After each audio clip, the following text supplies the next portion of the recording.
Son. Makinenin malzemeleri burada. İçinden çıkanlar. Şimdi önce şurayı tarif edeyim ben sana. Tabanı, yani kumaşın üzerine basan ayağı indirip kaldıracağın zaman kolu iç tarafta. Kolu kaldırdım. Ayak takacağın zaman da şu mandala hafif dokunuyorsun. Ayaklar düşüyor. Bütün ayakların takılışı bu şekilde. Ayağı çıkardım. Yatak bölümü. Çanoz yatak bölümümüz. Eski tip ayaklı kara makinelerdeki bir çeliktir bu. Bunun iyi tarafı bu. Çelik çanoz. Mekik masurası. Senin temizleyeceğin, yağlayacağın yer en çok burası. Yani diğer taraflarından çok böyle temizleyebileceğin, yağlayabileceğin bir yer yok. Peki yağı üstten mi dökeceğim? Onu tarif edeceğim şimdi. Diyelim ki kullandım. Burada havlar, pislikler var. Bak, bir mandal burada var, bir mandal burada var. Birini sağa, birini sola açacaksın. Şu yatak kapağını şu çanozun göbeğiyle beraber tutarsan bunlar böyle ikisi de gelecek eline. Buradaki havları, pislikleri temizledikten sonra bak şurası yarım ay. Görüyor musun? Çanoz da yarım ay. Bundan bir daire oluşturacak şekilde kaşığı alt tarafta tutuyorum. Çanozu da orta göbeğinden tutup şöyle hafif kaldıracaksın geriye doğru. Bunları daire oluşturacak şekilde şöyle koyduk yerine. Şurada bir çentik var bak. Görüyor musun? Yatak kapağında da bir pim var. O çentiğe pimi denk getireceksin. Kapağı kapatmak için. Bu şekilde yaptığında hiçbir şekilde yanlış takma şansın yok. Bak burada da çıkıntılar var. İki siyah mandalı da çıkıntıların üstüne getireceksin. Senin yağlayacağın yer şu mil. Bak mekiği taktığın yer. Bir iki damla bu mili yağlayacaksın arada sırada. Bir de yatağın içini, yani çanozun gezdiği yeri yağlayacaksın. Yağladıktan sonra boşa basacaksın. O yağ yatağın her tarafına içecek. Yağlaman bu. Temizliğin de bu şekilde olacak. Üst taraftan yağlamayacağım. Yok. Üstten yağlayacağın bir yer yok. Yağlayamazsın. Yağlasan da boşa gider. Atıyorum şuradan yağlasan hiçbir anlamı yok. Sen yağlayacağın yer sadece burası. Bir de şu iğnenin girdiği yer bazen çok toz kaplıyor. Onları nasıl temizleyeceğim? Plakayı mı? Evet. Bak bir vida burada var. Bir vida burada var. Makinenin içinden de tornavida var. Bu tornavidayla vidanı, plakayı açarsın. Bunu çıkartırsın. Dişli aralarını, buralarını da temizleyebilirsin. Bunu açmayacağım ben. Sen kullanacağın zaman açarsın. 4 tane masura var içinde. Şimdi önce bak masura saracağım. Masurayı şuraya koydum. Burada 2 tane çubuğum var. Makara koymak için. Bunları çektim. Makarayı koydum buraya. Herhangi bir makarayı diyelim ki. Şimdi ben bobinden getireceğim için, ama sen şimdi burada makaradan geleceğini düşün. İpin.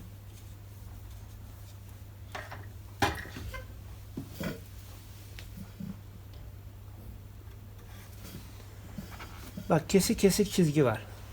Nokta nokta. Masura sararken ipi takacağın yer noktalı, yani kesik çizgiler. Şöyle ip şuradan geldiğini düşün. Diyelim bobinden geliyor. Şu araya alacaksın bak. Arkadan öne doğru muhakkak şu yaylı parçanın altına ipi alacaksın. Buradan da elindeki ipin fazlalığını birkaç tur masuraya dolayacaksın. Sonra masurayı sağa doğru itleyeceksin. Sağa doğru itledikten sonra iğnenin çalışmasını istemezsen şu volantı, tekeri dışa doğru çekeceksin. Çekmezsen iğne de çalışacak. Tekeri de çektim. Sonra pedala basacaksın. Bu konumdayken iğne çalışmayacak. Makinen sadece masurayı saracak. Bak buradan makaradan geliyor. Az sardıracaksan durdurabilirsin. Yani az iple işin varsa. Ama dolduracaksan masura duruncaya kadar pedaldan ayağını çekme.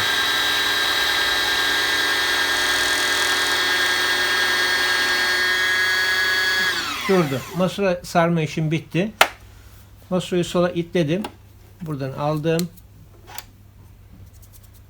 Şunu unutursan iğne yine çalışmayacak. Bunu da içeri doğru itliyorsun. İtledikten sonra makinenin iğne bölümü devreye geçecek.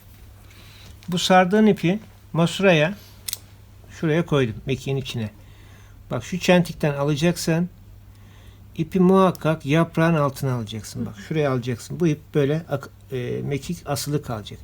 Bu ipi mekiğe takamazsan bu mekik akıp gidecek aşağıya. Dikkat edeceğin konu bu. Muhakkak yaprağın arasına takacaksın.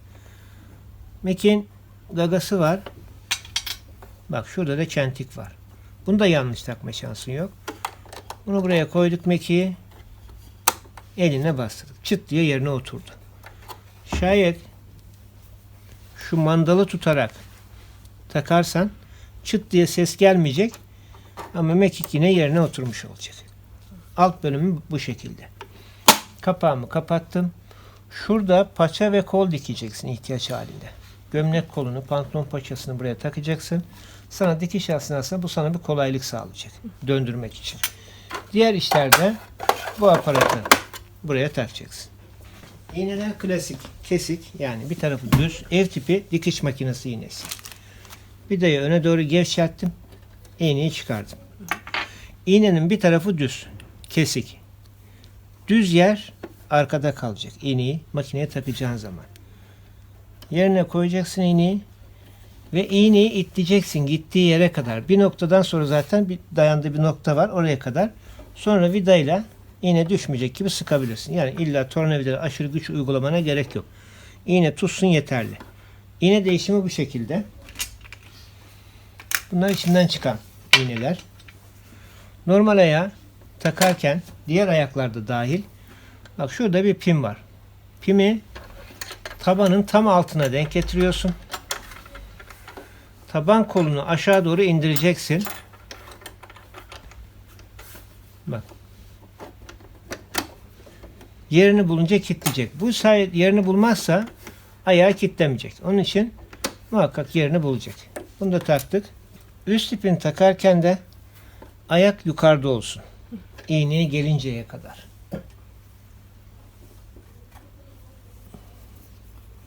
Şayet bobin kullanırsan bu tarz büyük bir şey, büyük bobinlerden, ya bir tane seyyar bobinlik lazım ya da bu ipi en aşağı yere koyman lazım. Tam alta yere. Yerden getirirsen bak burada bir delik var. Buradan takarsan bu şekilde bu büyük bobinlerde kullanabilirsin. Şimdi bunu taktım. Şimdi burada da düz çizgileri takip ediyorum. Şu bir. Buradan aşağı indim. Bak burada döneceksin diyor. Döndüm. Şu inip çıkan parçaya horoz diyoruz. Bunu en üstte alıyorsun. Bak çıktı yukarıya. İpi sağdan sola. Kendisi oturacak. Elinle buradan takacağım diye uğraşmana gerek yok. Aşağı ineceksin. Şurada bir metal var. Şu metalin arkasına ipi alacaksın. Boşluğa yani. Ondan sonra da iğne bağının hemen altında 2 tane kanca var bak. İpi ister buraya tak, ister buraya tak. Hangisini kullanmak istersen. Buraya da takacaksın. Ondan sonra ayağı indireceksin.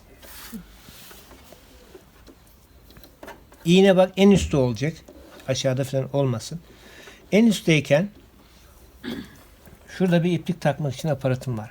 Elinle önden arkaya takabilirsin. Aparatı kullanmak istemezsen. Şunu indirdim. Bak kendisi yerini bulacak. İpi şu plastiğe atacaksın. Bir eline de tutarsan geri gitmez en azından. Bak şöyle.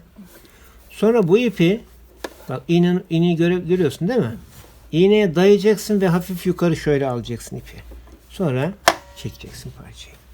Bak burada ipi biraz taktı. Fazla ipi sen çekeceksin eline. Muhakkak alt ipini üste çıkar. Dikiş esnasında, dikişe başlamadan. İpleri arkaya atıyorum. Bak şurada da bir bıçak var. Buradaki iplerin fazlaysa da buradaki iplerin fazlalığını burada kesebilirsin. Fazla ipi.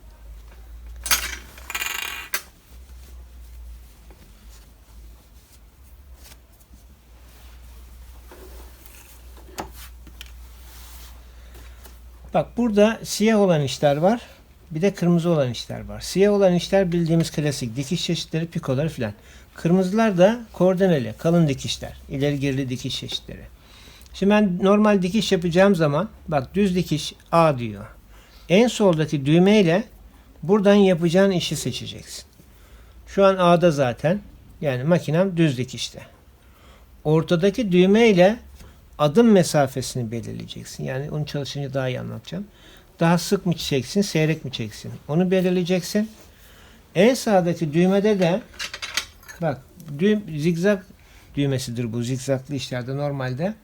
Bak 5'in altında bir daire var. Ortasında da nokta var. Bu düz dikişteyken 5'te olursa iğnen ayağın tam ortasına batacak.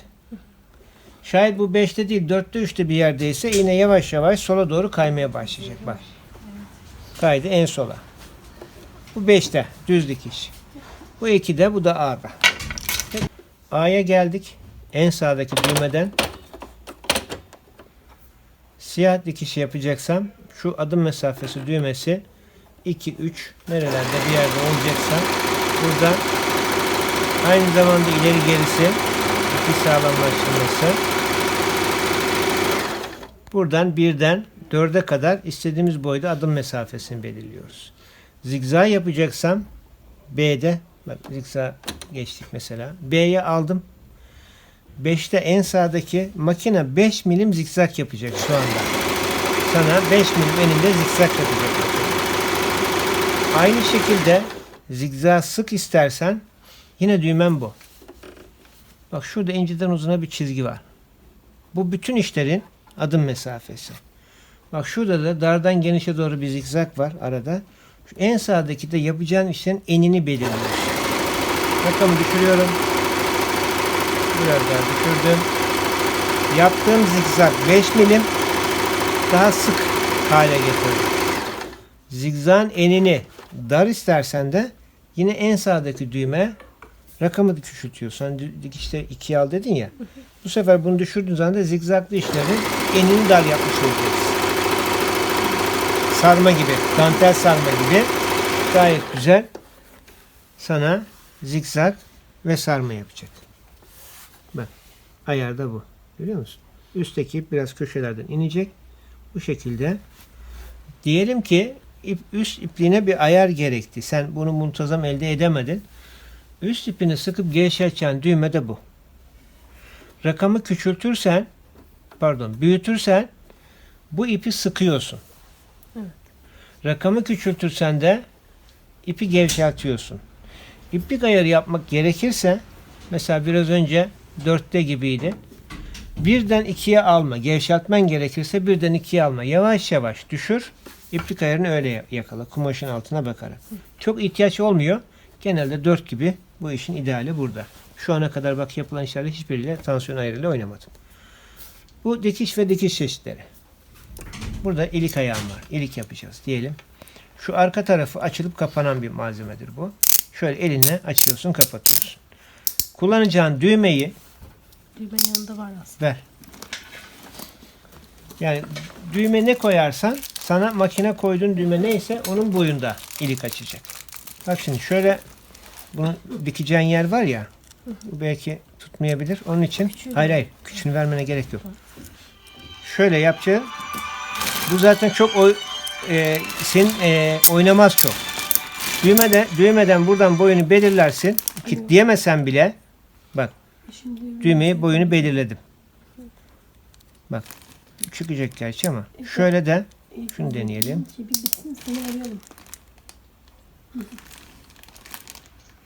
Buradan kilitlemeyecek. Şuradan tersten bir şey değişmeyecek zaten. Bak düğmeyi kilitledim. Tamam.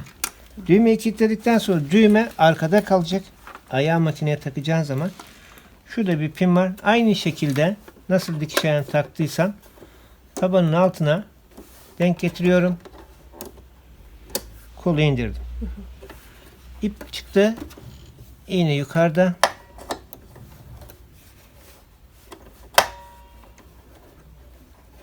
İpi taktık.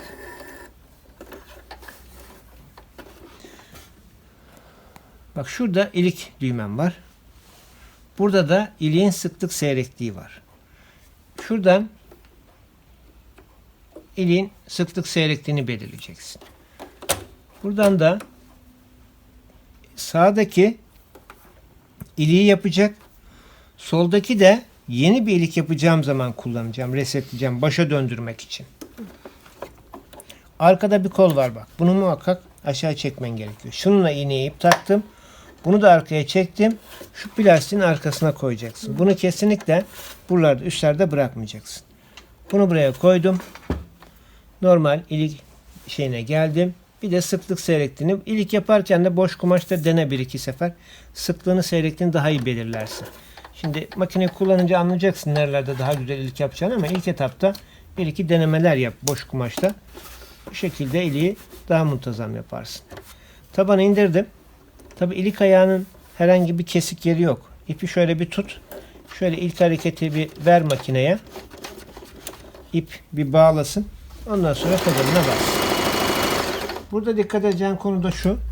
Bak iliğe başladığım zaman şurası kapandı. Şey açılıyor. İlik bitiyor. Geri geldi.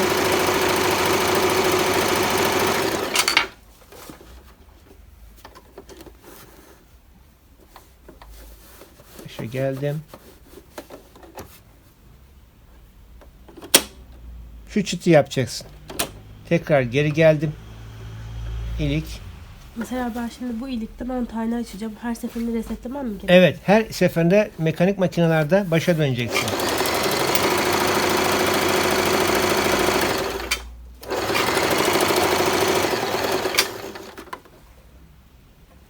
Nerede hata yaptık bak.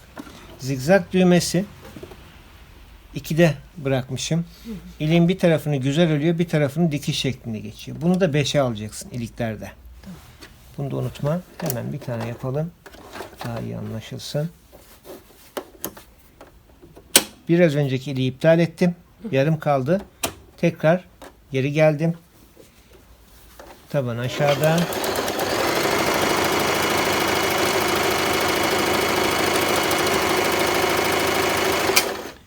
Öne bak, şu parça geldiği zaman şu parça şuraya dayandığı an pedaldan ayağını çek. Bu şekilde ilik bitmiş olacak. İliği bitirdim. Kumaşı da altından rahat çekmek için makineyi öne doğru çevir. Şu horozu en üste al. Bu şekilde ipi, kumaşı altından rahat bir şekilde alırsın. Şimdi sıktığını seyrektiğini bir daha oynayacağız.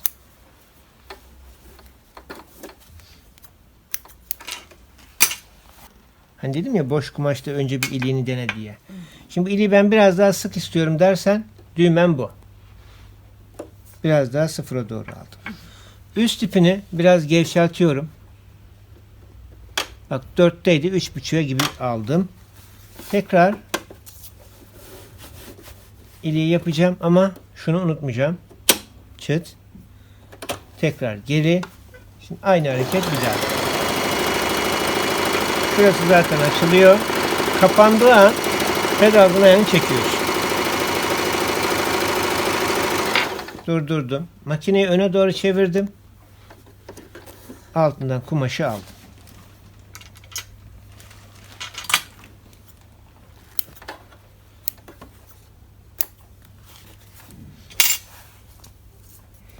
Şu zigzag düğmesi 2'deydi ya. Bak ilk ilikte ne yaptı? Bir tarafını ördü, bir tarafını dikiş yaptı.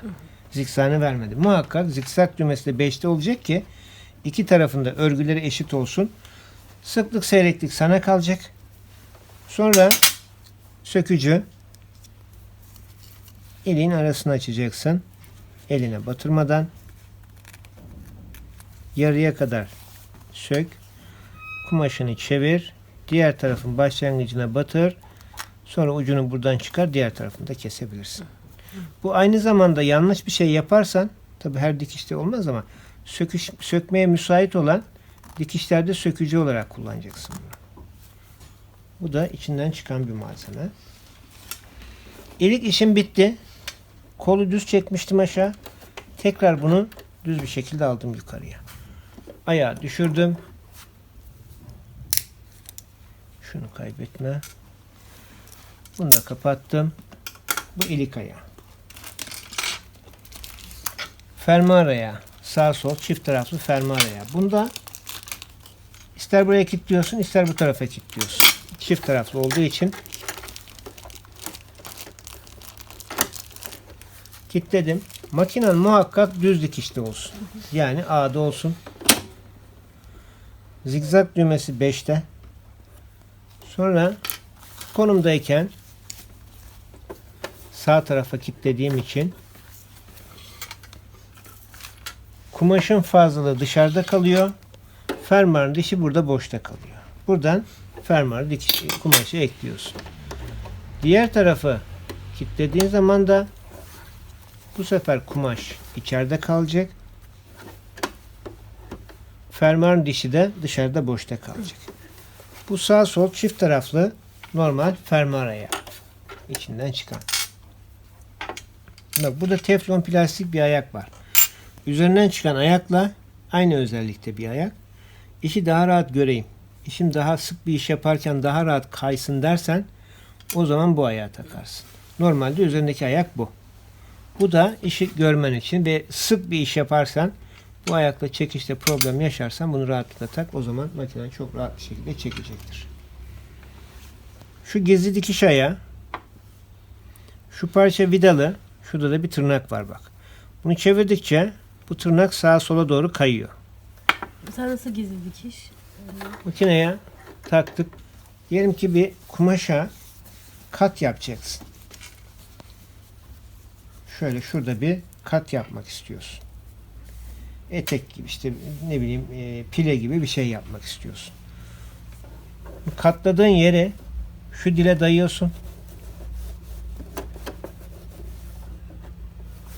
İğne dikişte ya.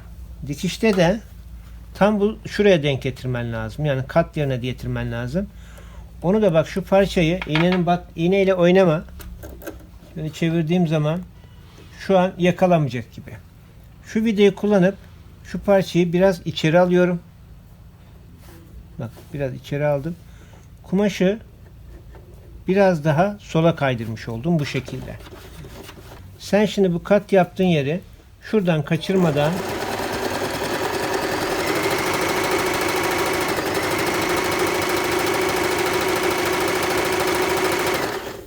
bunu bir ütülersin herhalde. Böyle bir düz gitmek için. Şimdi böylesini fark ediyoruz.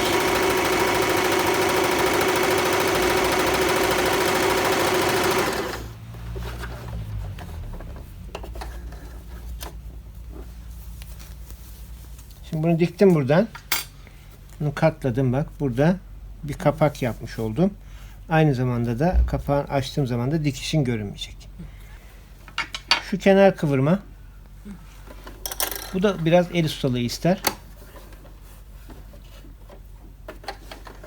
Overlock ayağı gibi mi?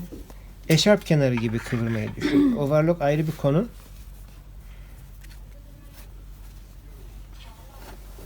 Tabii bunu başlarken biraz katlıyorlar, kıvırıyorlar ama ister zigzag yaptır. Zigzag dar yapacaksın yalnız. 5 milimde değil de 2 milim gibi. İster şu an olduğu gibi düz dikiş yaptır. Yalnız bu kumaşı şöyle hep elinle dik tutacaksın. Bak şurayı aldı kumaşı, tamam mı? Bundan sonrası sana kalıyor. Yani bu kumaşı buradan hep eşit orantıda tutacaksın. Çok fazla tutmayacaksın, az da tutmayacaksın. Eşit tutarsan kaçırdım. Dediğim gibi sistemi bu. Bu biraz el pratiği istiyor. Bunun tarifi şeyinde ben çok elim yatkın değil.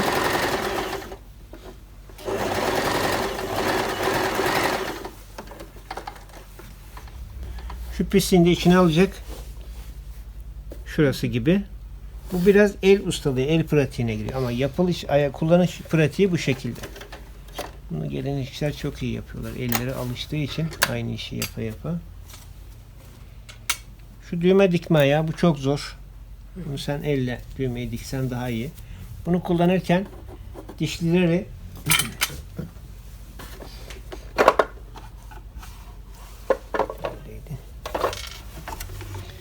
bak şu düğme kumaşı çeken dişleri aşağı düşürür. Şöyle çekiyorsun, dişliler düştü aşağıya. Biraz önce bana verdiğin düğmeyi dikmez de üstten delikleri diker. Onlarda da var. Verebilir miyim? Tamam. Ben sana pratiğini tarif edeyim şimdi.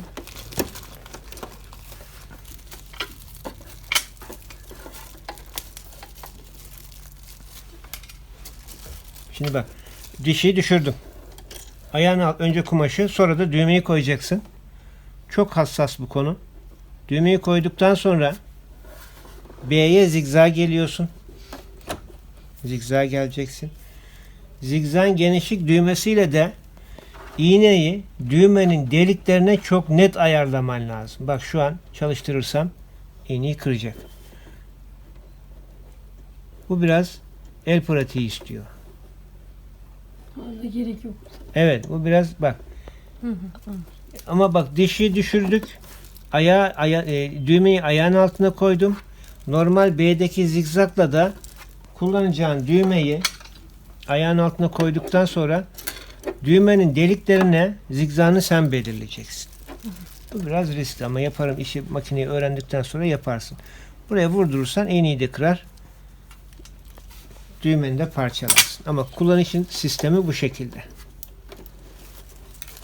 Geri normale döneceksem kapağı açtım. Parçayı yine sola çektim. Şu aparatı tekrar yerine koyduk. Bak, farkındaysan dişi düşürme düğmesini kullandığı zaman makine direkt dişi düştü. Ama kaldıracağın zaman bir tur alacak makine. Ondan sonra dişi kendisi çıkacak. Ne iş yapacaksan, orada yaptıysan oradan devam edeceksin. Bunlar maskarada. Bu da yağımız. Bunu açmadım. Yağlamayı gösterdim. Kullanacağın zaman ağzını bir iğneyle delersen daha iyi olur. Ben şimdi sana dikişte bırakacağım. Düz dikiş. Penne için iğne mi farklı? İnce iğne, bir de jersey iğnesi diye iğne de var.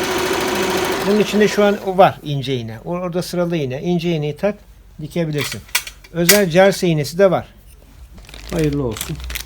İyi günler de kullanın.